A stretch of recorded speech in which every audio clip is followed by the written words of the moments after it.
Hey, everybody, welcome to Pep Talk, the podcast that gives you the truth, the whole truth, and nothing but the truth. So help us, God, where we take all these crazy, complex health and wellness and medical topics. We break them down into simple, digestible, easy to understand segments and give you some information so that you can have some knowledge, because knowledge is powerful, but wisdom is taking that knowledge and applying it to your life.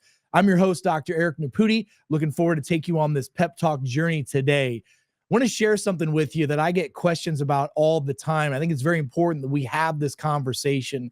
How many of you are an adult or children or have children that have ADD or ADHD or a combination of those two, imbalances, if you will, in the body? I'm going to tell you, they're not imbalances. They're actually superpowers. If you can learn how to harness those for good and not evil, it really is amazing. But what I want to talk about today is I want to talk about a new study that just came out of Harvard that I think you need to hear. This is very critical that you hear this study. And then we talk about some real natural solutions of things that you can do to improve the symptoms and the root cause of ADD, ADHD across the globe with people. So check this out. There's a new research that just came out now. Researchers are called for new dose considerations in ADHD medications. There's a new study that shows 81% of high dose medications are causing psychosis. This may be preventable. So check this out. People taking high dose medications for ADD, ADHD are often prescribed certain medications, and now they have a higher risk of developing psychosis, mania, and etc. A new Harvard study shows.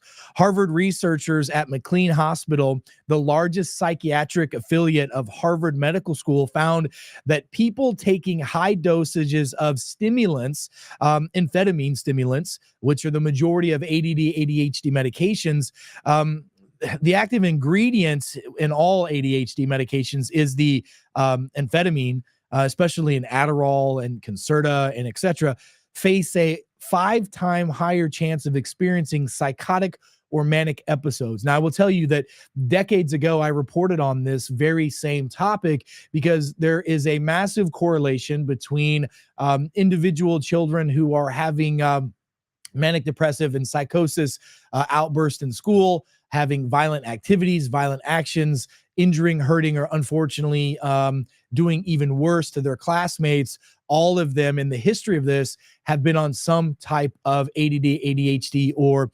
amphetamine type of a medication. Here's what I want you to understand. One of the researchers in the study, Dr. Lauren Morin, a pharmacoepidemiology researcher, says stimulant medications do not have an upper limit dose on their labels, which means a lot of times doctors don't know when to stop the dose of prescribing these things. And their research shows that it is clear that the dose is a factor in psychosis. So if your dose gets too high, then you have a higher risk of psychosis, and people should really consider other alternatives, and especially not going high on the prescription dosages. By the way, for this study, high dose was defined as 30 milligrams of this medication, which is like 40 milligrams of Adderall. So if you're taking 40 milligrams, or more of Adderall, you really need to pay attention to this. And by the way, normally it's 20 milligrams or less. But I will tell you that I am seeing children and adults, especially adult ADD, ADHD, that are doing 40 plus milligrams, and it's not even treating the root cause of the problem. So people taking dosages above 30 to 40 milligrams, it equates to a much higher risk of all mental health illnesses. Older adults are even more susceptible to these risks than children are.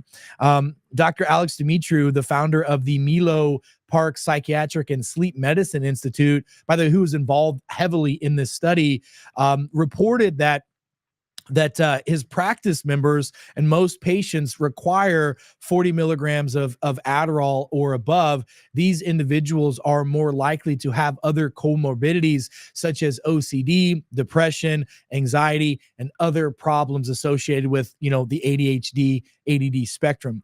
So the first onset of psychosis and mania in stimulant takers is important to understand. The team analyzed electronic health records of individuals from Mass General, Birmingham Health, the hospital system, covering patients who encountered all the way between 2005 and 2019. So this is a long study. And by the way, this is a study that's been done and out and published for a while. Here we are in 2024, just now talking about this study. What they found was the American Journal of Psychiatry, when comparing this to other studies, especially between the ages of 16 and 35-year-olds who were hospitalized for their first episode of psychosis or mania. Psychosis, by the way, affects the brain, processing information, leading to loss of touch, loss of reality, hallucinations, delusional thoughts. Mania, on the other hand, is characterized by elevated mood, high energy, and really that euphoric feeling. The researchers found, listen to this, 63%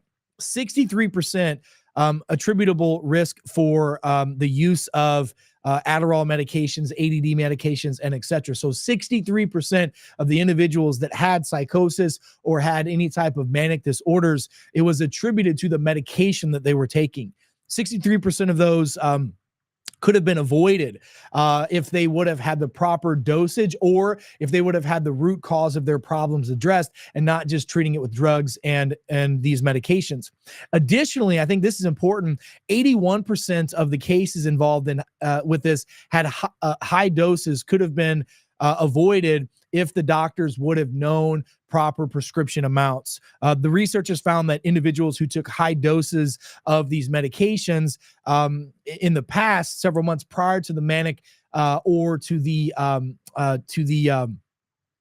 manic or the depressive states, actually had 5.3 time increase in the risk of being hospitalized for psychosis or manic disorders. This is a really big deal. So, by the way, psychosis is linked to other drugs as well, but really Adderall, Concerta, and these other amphetamine type medications are really a serious issue, including Ritalin and so on and so forth. So what we need to think about, we need to understand, and we need to ask the questions: am I doing the right thing for the symptoms that I have? And I want to just have a real straightforward conversation with you about this. If you are an individual who is taking ADD, ADHD medication and it helps you, and I hear that a lot. I hear a lot of times people say, man, I take these meds and it really helps me. So what can we do from a more natural, a more holistic, and a more realistic standpoint to combat the symptoms of ADD, ADHD? First of all, I need you to understand that there is a genetic predisposition to ADD, ADHD, and dopamine type problems. If we don't have the right balance of neurotransmitters in our brain, dopamine, noradrenaline, serotonin, and etc., we're going to have more susceptibility to ADHD, ADD, and the like, whether they're children or they're adults or anybody in between. But the reality of it is that all of those neurotransmitters are made in the GI tract, at least 90% of them. 90% of those are made in the GI tract. So not only is there a genetic predisposition, but there's a GI predisposition as well. So what do I mean by that? So let's talk about the genetic component. Our genes are basically the blueprint of how our cells and our body respond to things. And our cells make up our organs and tissues and our responses to external and internal stimuli. And so the quality of our health is in direct proportion to the health of our cells in our body. And one of the things I want you to understand is that all of us are born with a very unique genetic blueprint, a unique genetic code, if you will. And one of the things that we talk about in the study of epigenetics and the study of nutrigenomics, which is looking at genes and then giving lifestyle accommodations to individuals based off of the genes they have. What should you do? What should you not do? How should you sleep? What should you eat? All those things can be really determined a lot by your genetic makeup. And there are certain sets of genes that predispose people to more ADD, ADHD type symptomatology. In fact, there's a gene called MTHFR. If you have a defect in any of these genes, these are primarily known as methylation genes. But if these genes are not firing like they're supposed to, and you are eating gluten, you are taking synthetic vitamins, especially B vitamins, you're going to be more susceptible to brain-gut imbalances in the body. Now, Also, if you, which will lead then to ADD, ADHD type symptoms. If you also have a gene called COMT, you're going to also have an increase of anxiety, depression, and ADD, ADHD type symptoms in the body. So there's a genetic predisposition. So how do you find that out? I mean, you can do a simple nutrigenomic, we call it our DNA discovery test kit that we run. It's a simple saliva test, takes about 2.5 weeks to get the results back.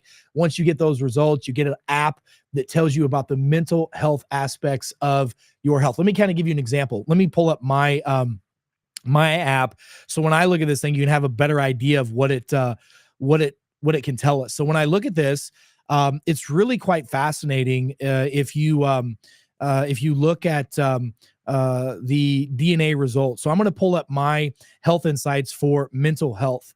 So there are a group of genes that we measure that actually can measure attention span. There's a gene called COMT, BDNF gene. There's an OXTR gene. And basically this is an attention span processing gene sequence. And if these genes are out of balance, or we're not sleeping right, eating the right foods, if we're having certain chemical stresses like certain alcohol or gluten or overstimuli of sugars, that can lead to the symptoms of ADD, ADHD, and etc. So what do we do? What do you do for that? Well, if you have that in a genetic standpoint, number one, you've got to live for your genetic lifestyle, which typically means cutting gluten out of your system, cutting red dyes, other types of food additives out of the system, because those are overstimulants to the gut and to the brain. And it throws off the dopamine and the other neurotransmitters that allow the brain to be balanced. The second thing that you need to understand is if you have those genes, you need to start taking a methylated B vitamin. Methylated B vitamins and chelated minerals are so important if you have these symptoms of ADD, ADHD, especially if you have the genetic predisposition. And again, based off of your genetic profile, we can determine how much sleep you need, how you should eat, what you should avoid, supplements you should take, and etc. Well, one of the powerful things to understand is also exercise. If you have the genetic predisposition for ADD, ADHD, the energy gets built up in your body, and you have to move your body to get your cerebellum, the part of your brain that needs more stimuli, going. That's why you'll see a lot of these kids running around, moving around, or maybe as an adult, when you're on the phone, you have to walk or you have to move, or you think better when you're in motion. Those are signs that you have some of the genetic predispositions for, ADD, ADHD. These are natural solutions you can take, so you don't have to have these medications that are having these harmful side effects. I mean, these side effects are horrible. The second thing that I'll tell you is this is, from an exercise standpoint, as little as 15 minutes a day of exercise can improve cognitive function and memory and balance the two aspects of the brain that seem to get out of balance, which we're going to discuss in a moment. Another thing is if your body is out of a genetic balance, vitamin D3 seems to be a very powerful beneficial. This is the sunshine hormone, and about 900 genes, which is about 1/24th, if you will, of your own genome is stimulated by vitamin D. So taking around 10,000 international units a day of a vitamin D3 is very beneficial for adults, and 2,000 to 5,000 international units a day for children is very beneficial to help with the symptoms of ADD, ADHD. Now, by the way, just so you know, we can also look at our genetic results when it comes to our mental health. Just to give you an idea of some of the insights, I'm looking at my own app right now that has my results on it. We can measure attention span from a genetic standpoint. If caffeine affects focus, if stimulants affect focus, if stress will affect it, if physical exercise will benefit it or cause more harm. And it'll also tell you how much sleep your body needs to properly perform and balance and get rid of the symptoms of ADD, ADHD. A lot of times it's just not living the lifestyle that you're genetically, supposed to do. So that's number one. Number two is the gut. I already told you that 90% of the neurotransmitters in the body, like dopamine, noradrenaline, serotonin, etc., are made in the GI tract. Then they travel up the vagus nerve and stimulate the brain. That's your brain-gut connection. So if the gut's out of balance, the brain's going to be out of balance. So what are things that we can do to help balance the gut? First of all, let's find out if you actually have a condition called leaky gut syndrome, which I'm going to tell you 95% of the population has that because they're not getting enough fiber, which is the prebiotic. Prebiotics are plant-based fibers that actually are the soil or the fuel that feeds the good, healthy bacteria with inside the human body. And when you have the right amount of bacteria in your GI tract, it mixes with that healthy prebiotic and makes something called a postbiotic. Well, most people don't have enough of the prebiotics because they either eat the standard American diet, which is going to destroy the bacteria in the GI tract because it has a lot of glyphosate, a lot of processed foods, a lot of, things that are going to destroy the normal gut bacteria.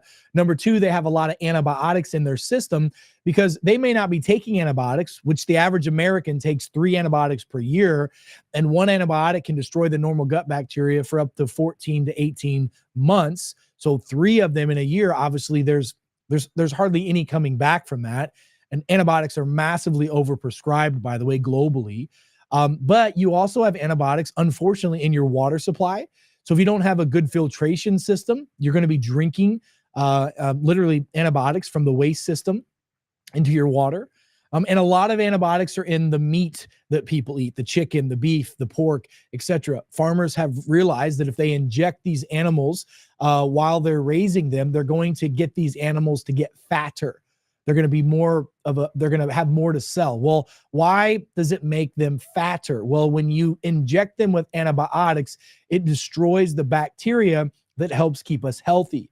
Studies have proven that if the bacteria is out of balance in the body, that's where obesity can come from in animals and in human beings. So they're literally injecting the food with this, and that bacteria, antibiotic destroys the normal bacteria in the body. And the last thing, the third thing, is stress. So if your body's under physical, chemical, or neuro-emotional stress, that's going to chip away at the normal gut bacteria, causing your body to have more susceptibility of what we call leaky brain, which can lead to symptoms of ADD, ADHD, and so much more. So getting the gut balanced and first of all, making sure the gut bacteria is where it should be is a powerful tool. One of the things you can do to see if you have leaky gut syndrome, it's a very simple test that all of you can do every day, is simply first thing in the morning, take a glass of water. Take a normal glass of water, fill it up to the top with water. It has to be a glass that you can see through. And what I want you to do is before you eat anything, drink anything, brush your teeth, rinse your mouth out, whatever, I want you to spit saliva into that cup, into the water, and let it sit for about 15 minutes. And 15 minutes later, come back and then look at the saliva. Healthy spit that doesn't have overgrowth of bacteria, candida, yeast, fungus, or any of the signs of leaky gut is going to float on the top of the cup. If you have any of those bacteria or chances of leaky gut, the bacteria is going to streak or sink all the way down to the bottom. And that's a good sign that you've got leaky gut syndrome. So what do you do about it? Get on a proper probiotic, number one that's going to have survivability when you ingest it, get it past the stomach acid into the small intestine. That is so powerful. I can't even tell you how important that is. And that's why we use a patented delivery system in the formulas that we use. We call it master microbiotic formula. It uses patented technology that allows the spore-based bacteria to get past the stomach into the small intestine. It has a 99% survivability, which is the key. We want that bacteria to survive the stomach acid. Normal probiotics, when you ingest them, most of them are culture-based bacteria, and they don't really stimulate the GI tract like it's supposed to. And we only absorb, in most cases, about 8 to 10% of whatever supplements we ingest, unless they have a delivery system that is going to increase the survivability. So that's a powerful tool. Number two, increase your fiber. Start taking some plant-based fibers. Literally, an apple a day keeping the doctor away is because that apple has some healthy fiber in it that feeds the bacteria in the GI tract. And then also has some enzymes in it called pectinase that helps with digestion. If you'll get the fiber, you'll get the bacteria in your body, and you start eating some good, healthy fats like extra virgin olive oil, coconut oil, and the best is ghee butter. Ghee butter is a short chain fatty acid that can actually help heal and seal the gut from leaky gut syndrome. So now you've got your prebiotic, your probiotic, and your postbiotic. It's a great way to help your body. Start eating some fermented foods every day. Kimchi, sauerkraut, those kinds of things are very, very beneficial on a regular basis because that's a natural way to get your bacteria to build up in your system.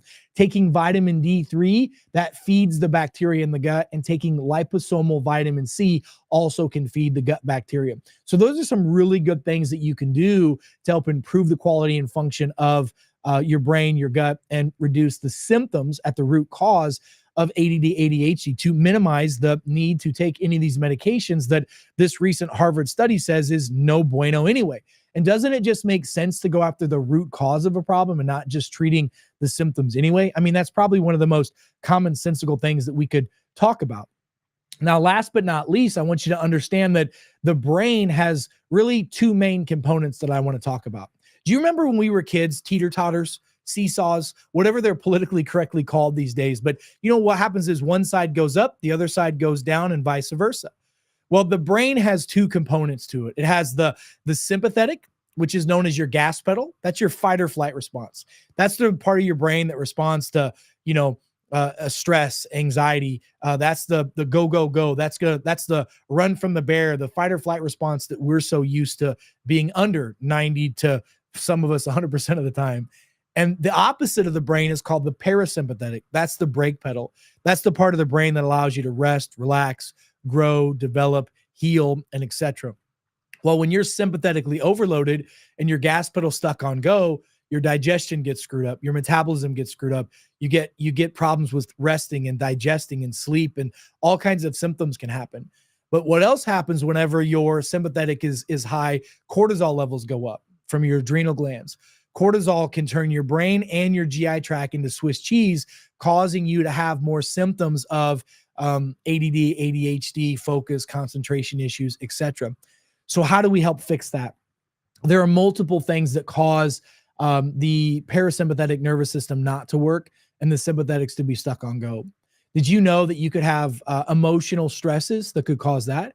So we need to look at that point. Doing a simple heart rate variability test can help you determine if there's an emotional trigger for that.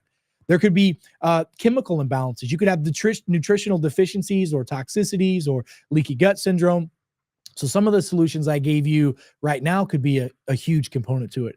You could be not sleeping right or eating right or exercising right for your genetic makeup. So getting a genetic profile and knowing how to really, lean into the health of your body is epically important. And last but not least, did you know your neck, your cervical curve in your neck, your vagus nerve, which stimulates that brake pedal, 10% of that lives in the neck, 90% of it lives in the GI tract. So your neck is supposed to have a 45-degree banana curve in it.